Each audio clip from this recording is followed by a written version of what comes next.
Hi, I'm Kathy from Content Strategy Inc. This is the second video in our four-part series on redesigning information-rich sites. Last time I talked about step 1, reduce your content. Today we're going to talk through step 2, reorganize your content. People typically find information on large sites in one of two ways, by navigating or searching.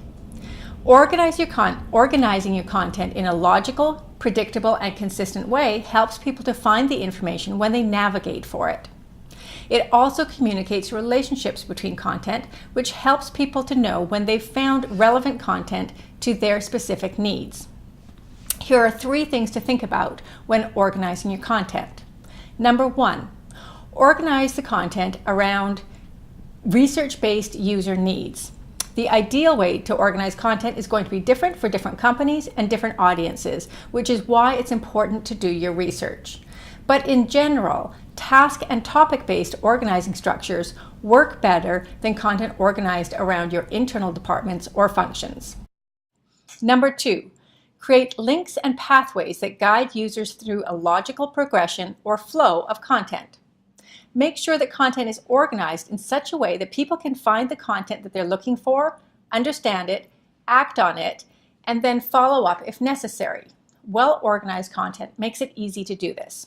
Number 3, organize content logically on the page. Provide descriptive, easy-to-scan subheadings. Position the information on the page so the most important information is at the top of the page, the front of the paragraph, and the beginning of the sentence. Make sure your important stuff is seen first, and things that are not important are not there at all. Those are 3 things you can start thinking about today when reorganizing your content. Remember to always ground your content organizing schemas and designs in research. Your audience is who you're designing it for, not you. So make sure your audience is part of the process. This is Kathy from Content Strategy Inc. Join us next time when I talk through step 3 of redesigning information-rich sites, restructuring your content. To see more of our videos, visit our website or subscribe to our YouTube channel. Thanks for watching.